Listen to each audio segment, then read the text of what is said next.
terminé. Mettre ça dans la boîte, on va voir, c'est encore fait, ça sera une tête. C'est bien, mon monsieur, il est seul en frappe. Ça a été repoussé. Il était tout seul devant les buts, mais ça frappe avec le pied gauche, mon Balvida Digin. Qu'on a un but partout ci diggante Renaissance ak kii di ñi di waa Demba Diop, mais il faut rappeler que les chances de la Renaissance c'est presque wàcc nañ, puisqu'il faudra une victoire, large victoire et espérer une défaite de l'autre côté, mais tel n'est pas le cas. Ils sont donc à égalité avec donc Demba Diop ici au stade de Pikine Alassane Djigo. Ça va repartir encore pour la défense de la Renaissance. On change de côté avec ce long diagonal, ça va sortir en touche en faveur donc de Demba Diop qui va prendre tout son temps et qui va procéder à son 4e changement ici au stade Alassane Djigo pour apporter du changement. À tout à l'heure. Diène Diouf, allez-y. Cheikh Tidiane, l'entraîneur Momodou Diop de FC ne baisse pas les bras. Il vient de faire entrer encore 2 autres joueurs. Le dossard numéro 10 qui est entré à la place, il s'agit donc de Badaralo qui est venu remplacer le dossard numéro 8 Abdoussek. Et là, c'est une occasion. Attention, Adama.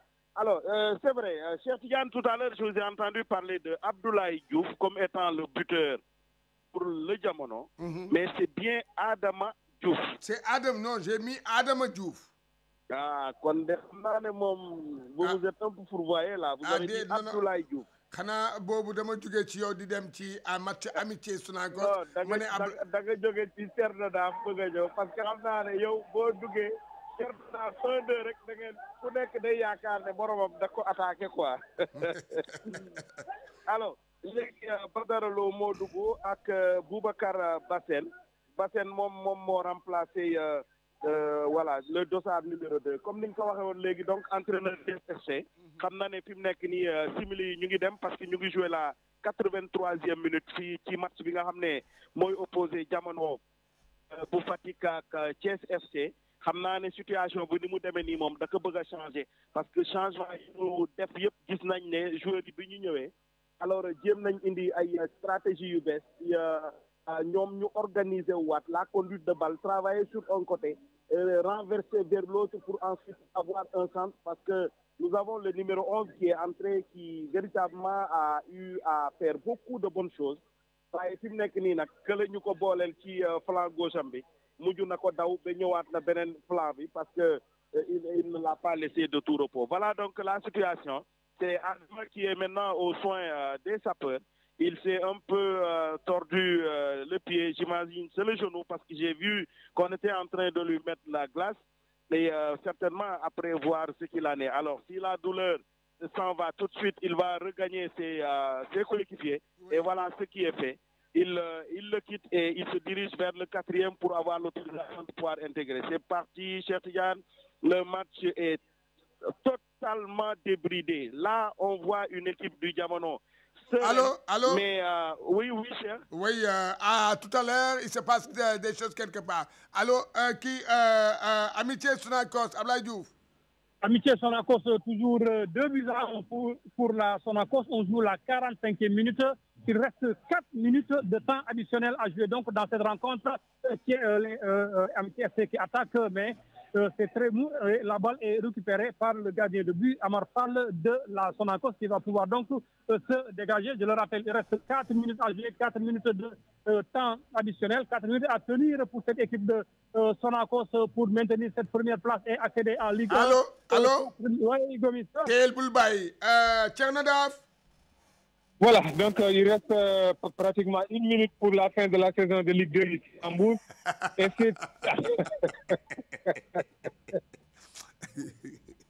c'est toujours le même score de parité entre l'équipe de Ouakam et celle de Kermadior. C'est-à-dire que les deux équipes sont à égalité. 2 buts partout, l'arbitre qui regarde son chrono va-t-il siffler? En tout cas, il ne va pas tarder. Attention! C'est l'équipe de Kermadior qui se faisait menaçante, le danger. Arbitre qui regarde encore son chrono. Qu'est-ce qu'il va faire? Il va-t-il siffler? Il regarde, je le vois. 2 fois. Et voilà! La fin de la saison de la Ligue 2 vient d'être sifflée ici à Mour. Et le match qui opposait l'équipe de Kermadior et de l'Union sportive de Ouakam s'est soldé par 2 buts partout. Bonsoir, félicitations à tout le monde et rendez-vous en tout cas pour le compte de cette Ligue 2 l'année prochaine. Nos remerciements à tous nos auditeurs, à nos techniciens, à vous, Cheikh Tidiane, à Umagaï, à tous les autres qui sont dans tous les stades et à tout ce monde-là. Nous disons bon repos et à la saison prochaine. Merci, Tchernoda. Bravo, bravo pour le travail abattu lors de cette saison. Voilà, Ablaye Diouf.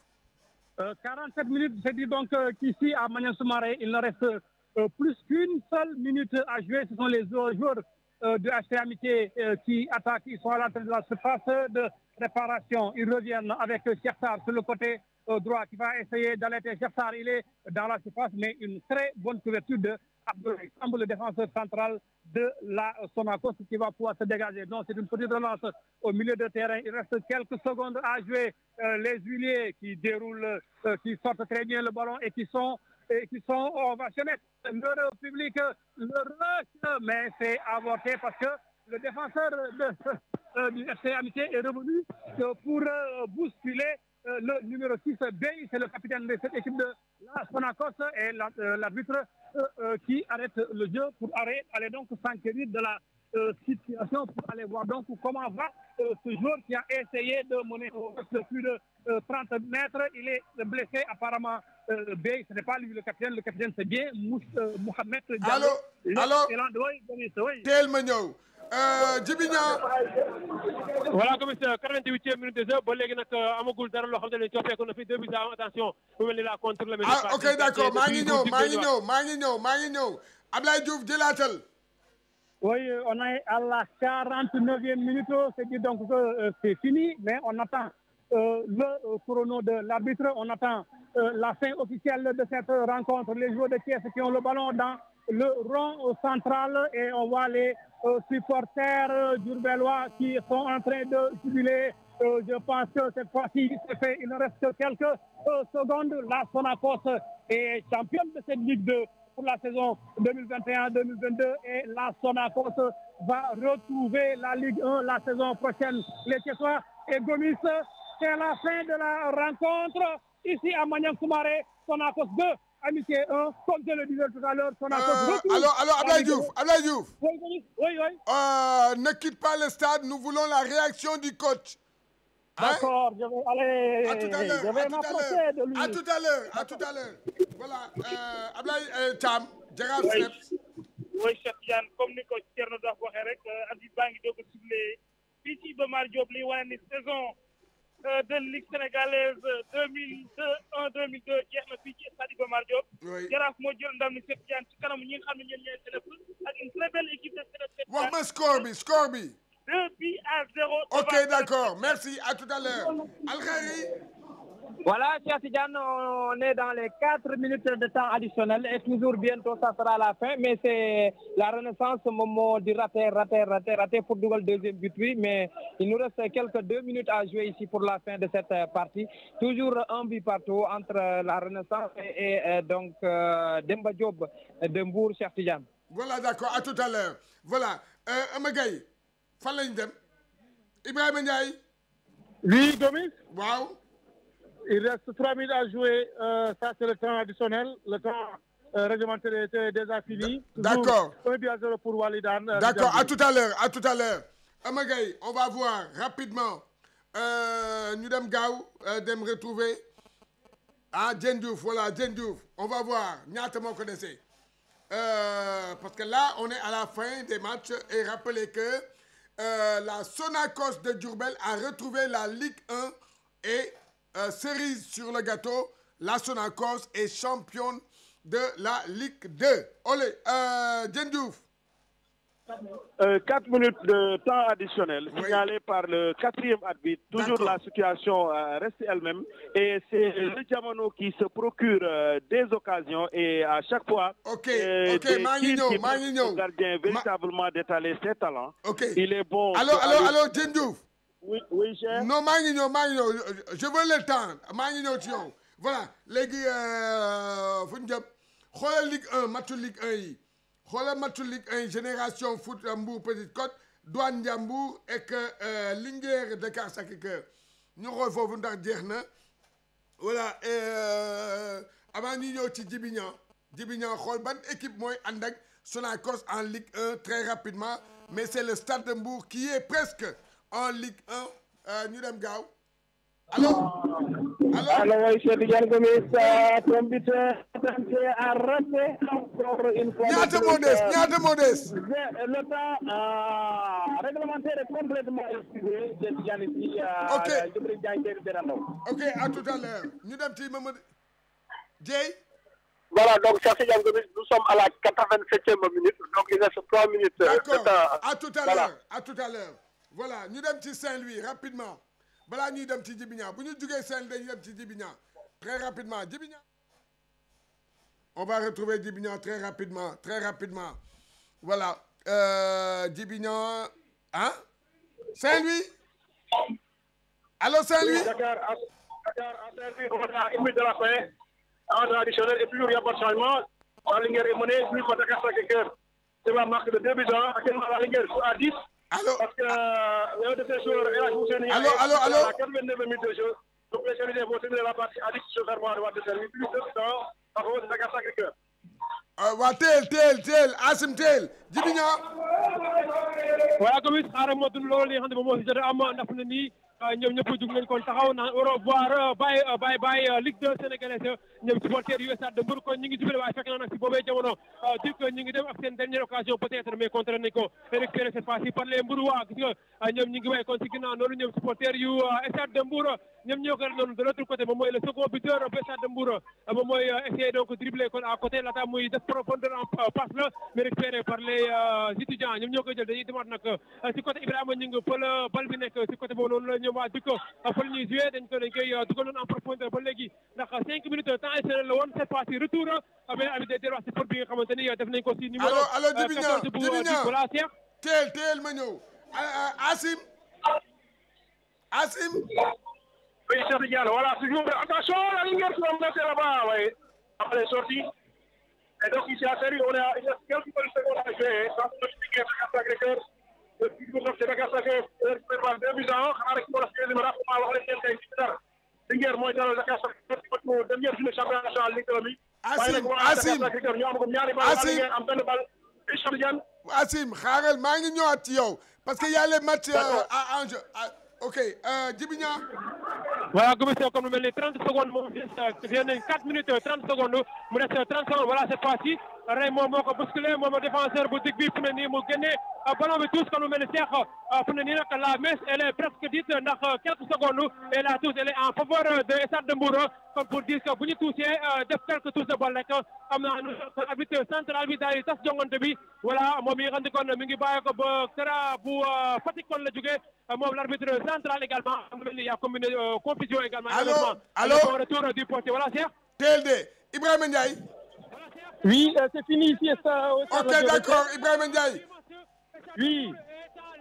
Sénégalaise Stade de Mbour vient battre Duc par 2 buts à 1. Oui. Cheikh Oumé kon mi ngi noonu kon Dakar Université Club taxul ñi di waa Stade de Mbour kon bañ a qualifié kon Mbour fekk na Sonacos ci Ligue 1 bu Sénégal. Ok, d'accord, à tout à l'heure. Voilà, merci.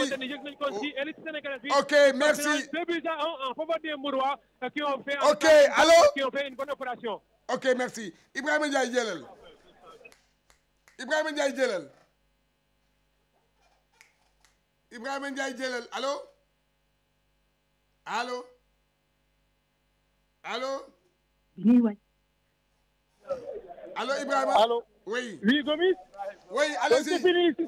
C'est fini ici au Stade Lat Dior de Thiès. Oui. Voilà, avec une victoire de Walidane qui assure son maintien toujours en Ligue 2, Tidiane Gomis. D'accord, merci Ibrahima Ndiaye. Dañuy dem ci Al Khayri ak ci Diène Diouf ñoom ñaar.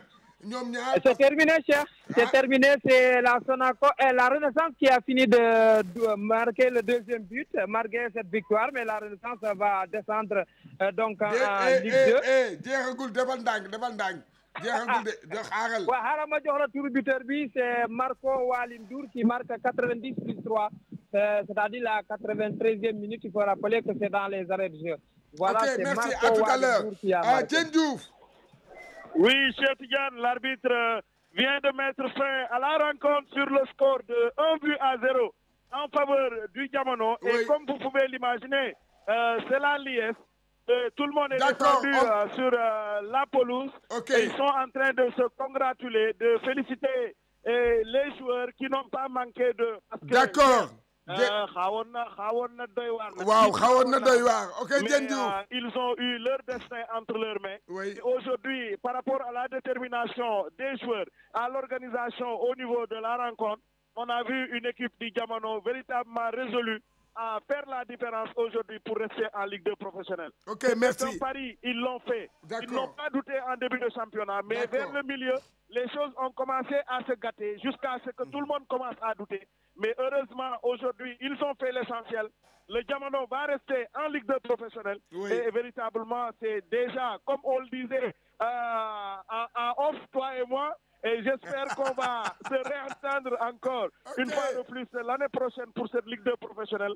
En tout cas, nous avons vécu des moments sportifs, des moments de joie, des moments intenses au niveau de ce championnat-là. Et ça a été véritablement un plaisir de vous servir.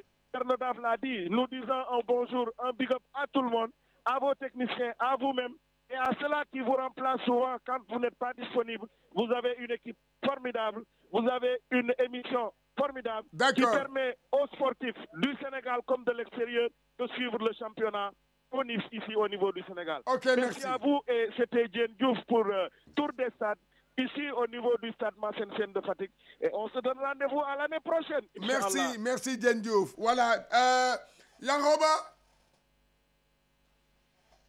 Voilà, dañuy xaar dégg nga après ñu soog a ñëw ci li nga xam ne voilà, on va très rapidement retrouver li nga xam ne. Allô, cher. Oui, allez. Allô. Oui. C'est Diane, terminé ici à Guibel Gagne de Ben Grandao. Oui. Sur le score que vous avez laissé, 0-8 partout entre les deux équipes et la Génération Foot termine la saison 2021-2022 à la troisième place. Et ici, je vous souhaite tout le monde une très bonne année jusqu'à l'année prochaine.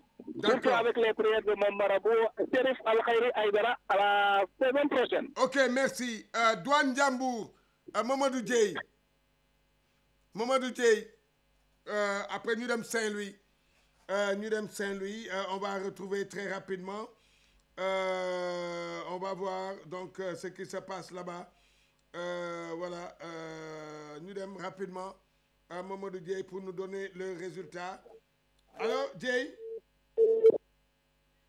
Allô, Dieye? Allô, Dieye? Allô, Mamadou Dieye? Allô, Mamadou Dieye? Mamadou Dieye? Allô, Mamadou Dieye? Alors voilà, donc Cheikh Tidiane Gomis, minimum service pour l'AS Douane, qui vient juste de gagner son dernier match. En tout cas, 1-0 sur sa pelouse ici au stade d'Ibrahima Boye de Guédiawaye. Donc du courage à l'ASAC de Ndiambour. Il faut qu'on s'organise autour de cette équipe et faire comme Stade de Mbour, revenir plus vite que possible en Ligue 1. Et voilà, Cheikh Tidiane, je profite de cette occasion pour demander des excuses, pardon, à tous les fidèles auditeurs du groupe Walfadjri. Il peut nous arriver parfois de dire des bêtises, mais quand on le fait, c'est dans le cadre du travail. Donc merci à tout le monde, merci à toi, merci à eux et merci à tous les consultants du groupe Walfadjri. Donc on vous donne rendez-vous l'année prochaine. Oui, d'accord. Ablaye Diouf. Oui, Gomis. Allez-y. L'entraîneur, c'est lui qui est en conférence de presse actuellement. Il est en conférence de presse. Oui. Je le prends ou bien je laisse après. Est-ce que vous avez l'entraîneur? Est-ce que y a un entraîneur? J'ai pas bien entendu. Est-ce qu'il y a un entraîneur? Est-ce qu'il y a un entraîneur?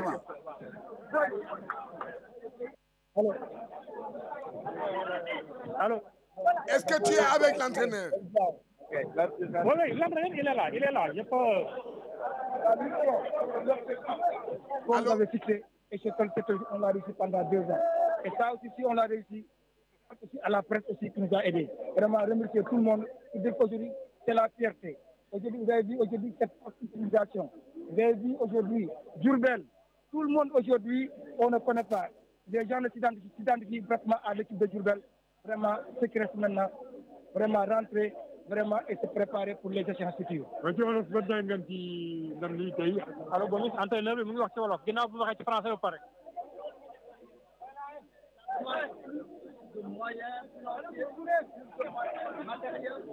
Vous pouvez même recruter d'autres joueurs.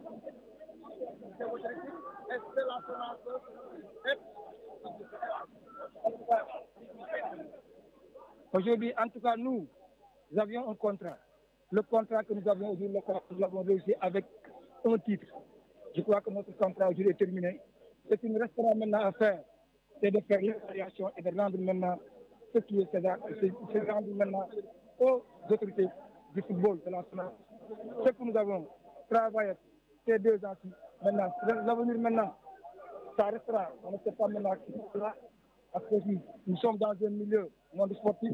En tout cas, tout ce que nous souhaitons, c'est que la mission que nous avons commencé, ce que nous avons travaillé, comme vous l'avez dit, si on a la possibilité de revenir, Inch'Allah, c'est sûr et certain que l'équipe sera renforcée. On sait qu'aujourd'hui, jouer en Ligue 1, des rencontres des équipes encore plus costauds, des équipes encore plus organisées, qui ont encore d'autres moyens, mais la Sonacos ne va pas légiser sur les moyens pour mettre les joueurs dans de bonnes conditions. En tout cas, nous allons y travailler vraiment ça, dès à présent. Si maintenant les choses sont terminées, les gens vont se mettre au travail pour préparer les séances futures. Oui, Gomis kon mu ngi noonu Seydou da nga xam ne moo nekk entraîneur bu Sonacos ginnaaw bu mu waxee ci français ba pare ñu déglu ko ci wolof.